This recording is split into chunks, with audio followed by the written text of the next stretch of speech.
नमस्कार, जय सीताराम, सुप्रभात। स्वागत है आपका आपके अपने YouTube चैनल फतेहपुर टेक्नोलॉजी में।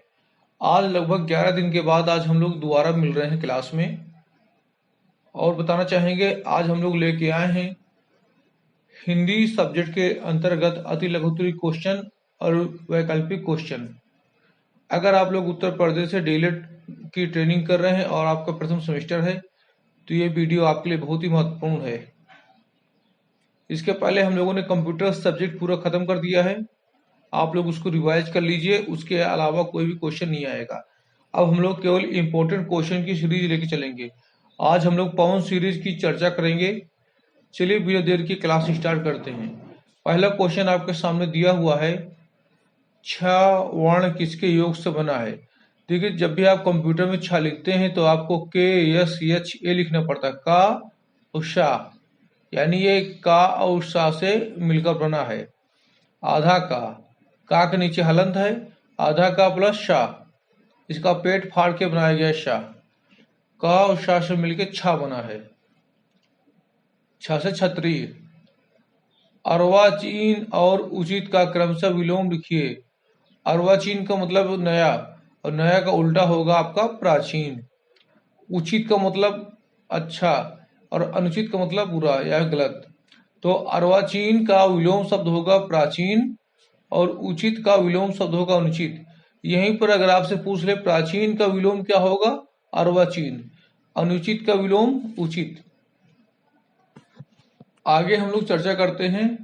अग्नि, अमृत तथा गणेश के दो दो समान अर्थ शब्द लिखिए। समान अर्थ का मतलब होता है उनका जैसे अन्य शब्द, यानी वही मतलब बताने वाले अन्य दूसरे शब्द। अग्नि, अग्नि के अनल पावक आग, अग्नि को आग बोलते हैं, पावक भी बोलते हैं, अनल बोलते हैं। अमृत, अमृत का आपका होगा पीयूष, सुधा, सोम। अब एक बात और, यहाँ पर पीयूष आपका पुल्लिंग है, सुधा स्त्रीलिंग है, सोम आपका पुल्लिंग है। अमृत का पर्यायवाची या समानार्थी शब्द होगा पीयूष, सुधा, सोम। गणेश, लंबोदर, विनायक, गणपति, गजानंद, ये सभी आपके गणेश के समानार्थी शब्द होंगे। आगे हम लोग चर्चा करते हैं शब्द एवं पद से आप क्या समझते हैं। वर्णों के सार्थक मेल को शब्द कहते हैं तथा कविता की कुछ पंक्तियों के मेल को पद या छंद कहते हैं। जैसे कविता में क्या होता है कि जो अंत की लाइन होती है, जो शब्द आता है अंत में, वही दूसरे लाइन के अंत में भी आता है, उसको पद या छंद कहते हैं। अंश और अंश शब्द का अर्थ स्पष्ट कीजिए। बहुत से शब्द ऐसे होते हैं जिनका उच्चारण समान होता है परंतु उनके अर्थ अलग अलग होते हैं। इस प्रकार के शब्दों को समुच्चारित भिन्नार्थ शब्द कहते हैं। जैसे अंश और अंश शब्दों का उच्चारण एक समान है परंतु अंश का अर्थ है भाग और अंश का अर्थ है कंधा। जैसे सुधांशु, सुधाधन अंश, एक बूंद अमृत। यहाँ पर अंश का मतलब कंधा है और ये जो अंश है इसका मतलब है भाग। अगला प्रश्न आपके सामने है, आज्ञ और उन्मुख शब्द का क्रमशः विलोम लिखिए। आज्ञ का है विज्ञ और उन्मुख है विमुख। विज्ञ का विलोम होगा आज्ञ और विमुख का विलोम होगा उन्मुख।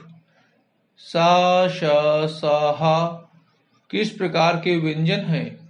जिन वर्णों के उच्चारण में हवा मुख से रगड़ती हुई धीरे धीरे बाहर निकलती उन्हें ऊष्म में संघर्षी व्यंजन कहते हैं। जैसे शा, सा, शा, हा, इसमें मुंह को रगड़ती हुई हवा धीरे धीरे बाहर निकल रही है, इसलिए ये ऊष्म संघर्षी व्यंजन कहलाएंगे। भ्रंग और विटप शब्द के क्रमशः दो दो पर्यायवाची लिखिए। भ्रंग, मधुप, मधुकर, भ्रमर, भंवरा। तो भ्रंग का यहाँ पर अर्थ आपका भंवरा होता है। आप ये कह सकते भंवरा का पर्यायवाची है आपका मधुप, मधुकर, भ्रमर, भ्रंग। विटप, विटप का मतलब होता है पेड़ और इसके पर्यायवाची है तरु, पेड़, वृक्ष, पादप। अगला प्रश्न है, श्रुत लेख का क्या उद्देश्य है। श्रुत लेख को अंग्रेजी भाषा में डिक्टेंशन कहा जाता है। अध्यापक बच्चों को कक्षा 5 में ही सुलेख या श्रुत लेख की शिक्षा देना आरंभ कर देता है। श्रुतलेख का मतलब होता है सुनकर लिखने वाला। श्रुतलेख सुनकर ही लिखा जाता है, अध्यापक बोलता है और छात्र उसे लिखते जाते हैं, जैसे इमला कहते हैं जिसको। श्रुत लेखन का उद्देश्य शब्दों को सही से लिखना और लिखने में तीव्रता का विकास करना होता है। अगर आपको ये क्लास पसंद आ रही है तो इस वीडियो को लाइक करके अपने अन्य दोस्तों को शेयर कर दें। अब यहाँ पर एक प्रश्न आया है, समानार्थी शब्द का आशय लिखिए। यानी समानार्थी शब्द का मतलब क्या है? एक अर्थ को प्रकट करने वाले अनेक शब्दों को समानार्थी या पर्यायवाची शब्द कहते हैं। जैसे लड़की का पर्यायवाची होता है बालिका, ठीक, ये सभी उसके पर्यायवाची हो गए, लेकिन मतलब वही है। व्यंजन का अभिप्राय स्पष्ट कीजिए। जिन वर्णों के उच्चारण में मुख से निकलने वाली वायु को मार्ग में विभिन्न अंगों के टकराव का रुकावट आती है, यानी कि ऐसे वर्ण जिनका उच्चारण आप मुंह से करते हैं और जब हवा निकलती है तो मुंह के कई अंगों से टकराते हैं, उन्हें व्यंजन कहते हैं। ये स्वर की सहायता से उच्चारित होते हैं, यानी स्वर से मिलकर व्यंजन आपके बनते हैं, जैसे का, खा, गा, घा, ये सभी आपके व्यंजन हैं। अगला प्रश्न आपके सामने है, हिंदी भाषा के कौशलों के नाम लिखिए। हिंदी भाषा के कौशल हैं सुनना, बोलना, पढ़ना और लिखना। यानी पहले आप सुनेंगे तो बोलेंगे, वही पढ़ेंगे वही लिखेंगे। ध्वनि क्या है? ध्वनि भाषा की सबसे छोटी और सर्वाधिक महत्वपूर्ण इकाई है। भाषा किसे कहते हैं? ध्वनि चिन्हों के समष्टि को भाषा कहते हैं। भाषा किसे कहते हैं? ध्वनि चिन्हों के समष्टि को भाषा कहते हैं। भाषा निर्माण का ढांचा किस पर निर्भर करता है? भाषा निर्माण का संपूर्ण ढांचा ध्वनि संकेतों पर निर्भर करता है। ध्वनि विज्ञान का संबंध किससे है? ध्वनि विज्ञान का संबंध श्रवण कौशल से है, क्योंकि ध्वनि आपके कान में ही सुनाई देती है। अगर आप सुन नहीं पाएंगे तो ध्वनि का मतलब आप नहीं जान पाएंगे। अगला प्रश्न आपके सामने है, हिंदी भाषा में स्वर और व्यंजन कितने हैं? हिंदी भाषा में 11 स्वर हैं और 33 व्यंजन होते हैं। हिंदी भाषा में 11 स्वर और 33 व्यंजन होते हैं। स्वर किसे कहते हैं? जिन वर्णों का उच्चारण बिना रुकावट के मुंह से होती है। कि इसके पहले हम लोग चर्चा कर रहे थे व्यंजन की। व्यंजन आप जब भी बोलते हैं तो मुंह के अलग अलग अंगों से हवा टकराती है और रुकावट आती है, ठीक। लेकिन स्वर में क्या है? जिन वर्णों का उच्चारण बिना रुकावट के मुंह से निकलता है उन्हें स्वर कहते हैं। हिंदी में आ ई उ री ए ओ कुल 11 स्वर होते हैं। जिन वर्णों का उच्चारण बिना रुकावट मुंह से निकलता है स्वर कहलाते हैं। हिंदी में आ ई उ री ए ओ कुल 11 स्वर होते हैं। जैसे अंग्रेजी में जिसको कहते हैं वावेल्स। व्यंजन किसे कहते हैं? ऐसे अक्षर जो उच्चारण के समय ध्वनि फेफड़ों में अनुस्फूरित होकर मुख के उच्चारण स्थानों को स्पर्श करती हुई निकलती है, व्यंजन कहते हैं। का, खा, गा, घा, अंगा, ये सभी आपके व्यंजन कहलाएंगे। इनमें फेफड़ों में हवा नहीं भर पाती। अगला है आपका स्पर्शी व्यंजन किसे कहते हैं? जब मुख द्वार को बंद करके खोलते हैं जिससे हवा उच्चारण स्थानों को स्पर्श करती है, जैसे कि का, खा, गा, घा, टा, ठा, डा, हड़ा, ता, था, धा, पा, फा, बा और भा। ये सभी आपकी स्पर्शी व्यंजन है, क्योंकि इसमें मुंह के द्वार को बंद करके खोलते हैं। का, खा, गा। स्पर्शी व संघर्षी व्यंजन किसे कहते हैं? जब मुख द्वारा बहुत को बंद करके इस प्रकार खोलती कि हवा स्थानों को रगड़ती हुई चलती है, जिससे यथा चा, छा, जा, झा। ये आपके स्पर्शी व्यंजन होंगे प्लस संघर्षी व्यंजन होंगे।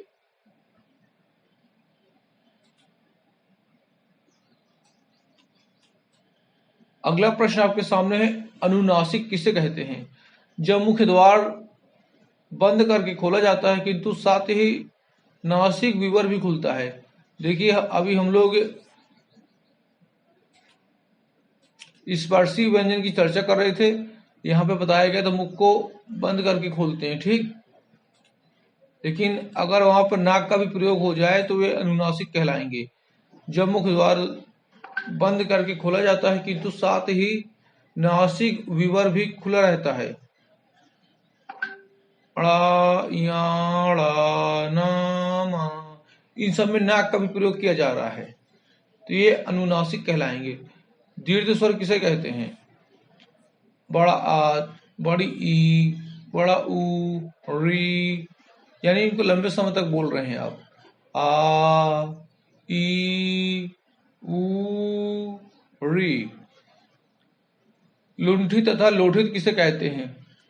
इनमें मुख द्वारा जीभ की नोक से शीघ्र ही बंद होता है और 2-3 बार खुलता है। इनमें मुख द्वार जीभ की नोक से जल्दी बंद होता है और 2-3 बार खुलता है, जैसे रा। ये लुंठित कहलाएगा। अर्धस्वर किसे कहते हैं?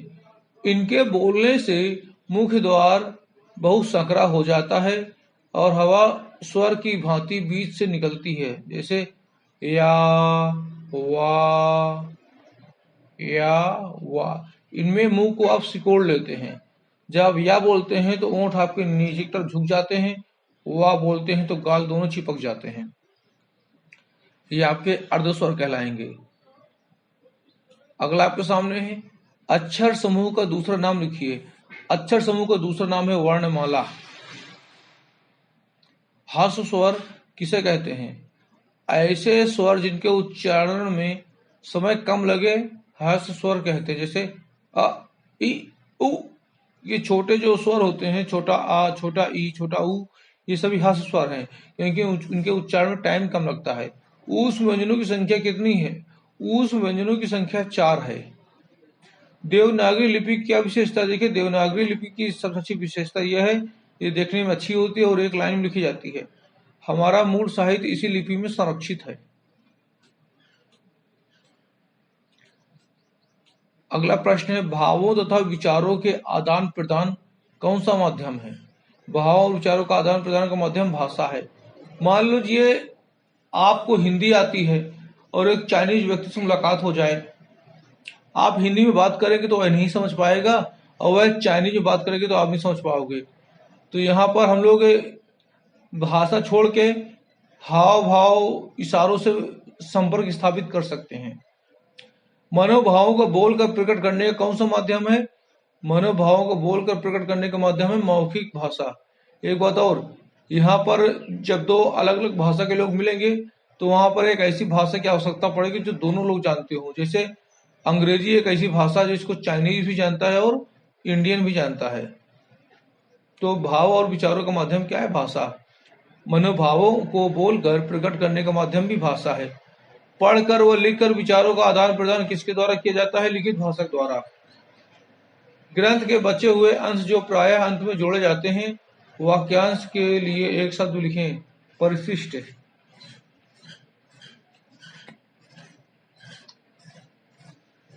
कई बार कोई वाक्य किसी पेज में नहीं समाहित हो पाता, उसको नए पेज में लिखते हैं तो साथ में लिख दिया जाता है परिशिष्ट, तो साथ में उस पेज का नंबर। उसका मतलब है कि इस पेज का बचा हुआ डेटा या इंफॉर्मेशन इस पेज नंबर में है। भाषा की 4 दक्षताएं बताइए। पढ़ना, लिखना, बोलना, सुनना।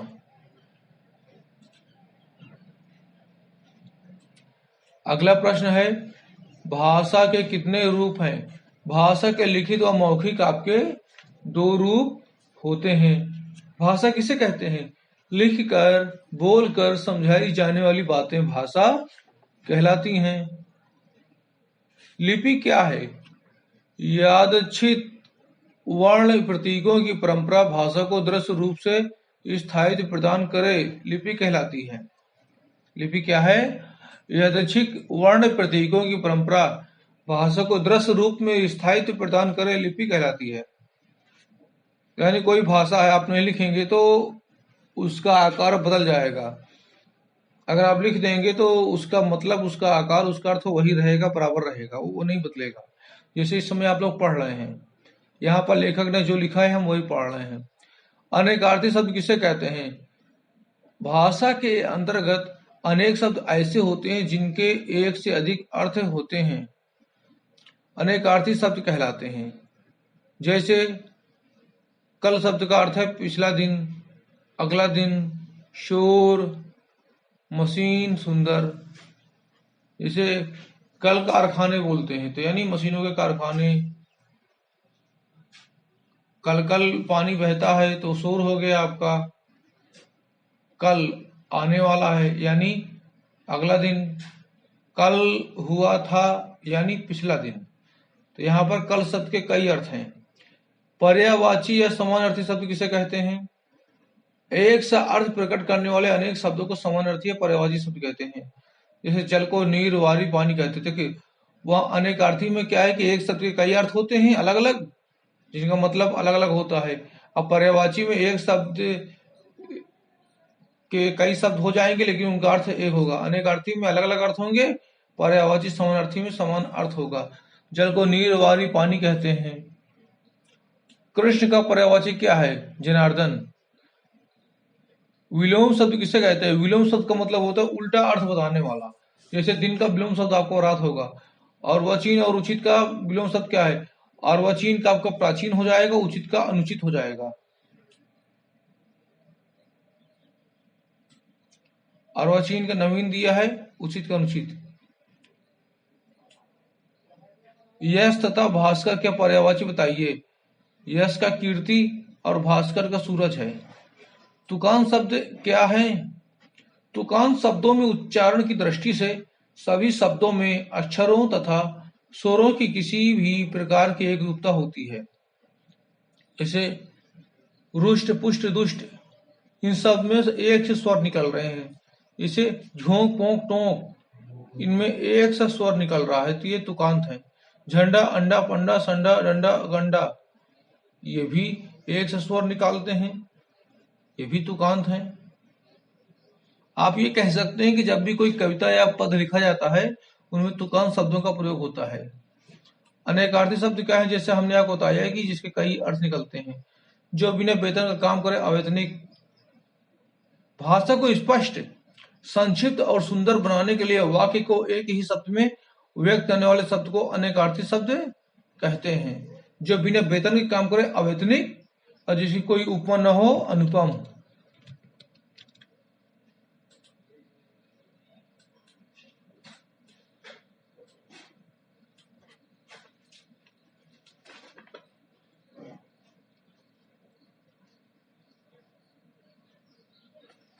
आगे हम लोग चर्चा करते हैं हिंदी के अंतर्गत कितने विराम चिन्हों का प्रयोग किया जाता है। हिंदी में 11 विराम चिन्हों का प्रयोग किया जाता है। अल्प विराम का प्रयोग कब किया जाता है?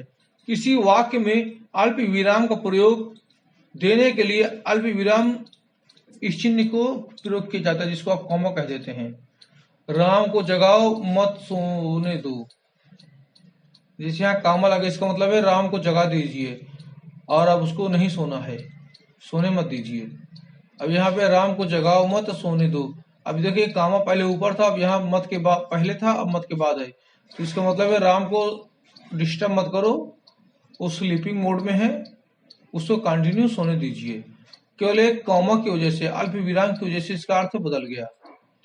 विस्मयादि बोधक चिन्ह का प्रयोग कब करते हैं? विस्मयादि बोधक चिन्ह का प्रयोग वाक्य के अंत में किया जाता है। लेखन के प्रकार बताइए। लेखन के 3 प्रकार हैं, सुलेखन, अनुलेखन, श्रुति लेखन। लेखन शिक्षण से आप क्या फिर है? भाषा की ध्वनियों को जब प्रतीकों एवं संकेतों के माध्यम से लिपिबद्ध किया जाता है, लेखन कहलाता है। लेखन शिक्षण की विधियां बताइए। जैकार्टर विधि, मॉन्टेसरी विधि, पेस्टलॉजी विधि। वाक्य किसे कहते हैं? मनुष्य के विचारों की पूर्णतः लिखित या मौखिक रूप से प्रकट करने वाले समूह को वाक्य कहते हैं।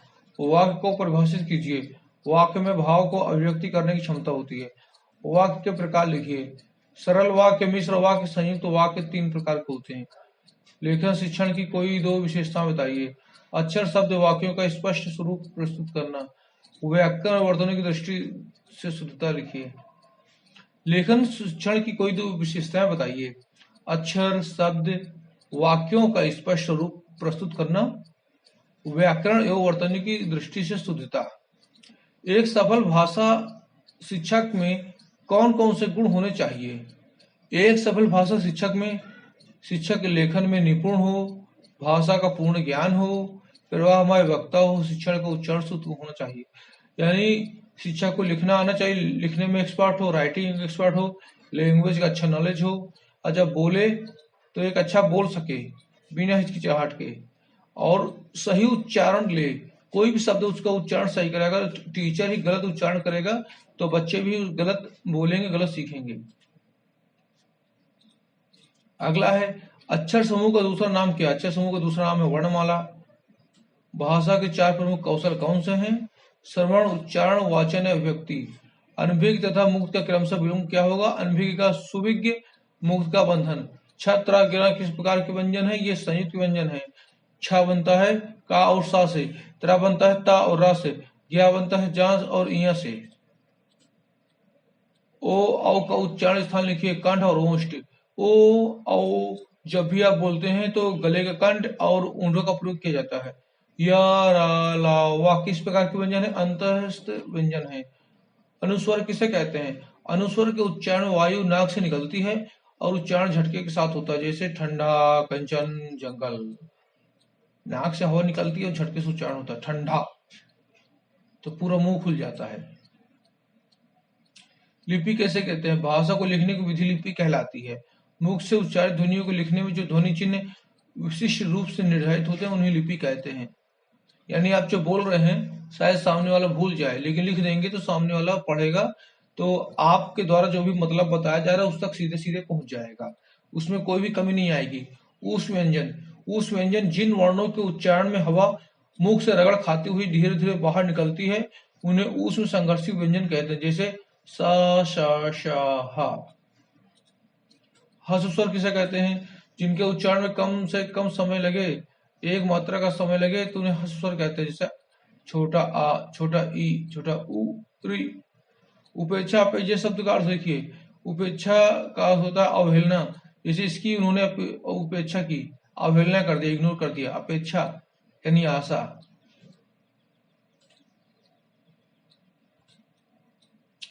जिनके नीचे रेखा लगाई गई हो वाक्यांश के लिए एक शब्द लिखें। जिनके नीचे रेखा लगाई जाती है उस वाक्यांश को रेखांकित वाक्य कहते हैं, जैसे अंडरलाइन। आकाश शब्द के 4 पर्यायवाची शब्द लिखिए।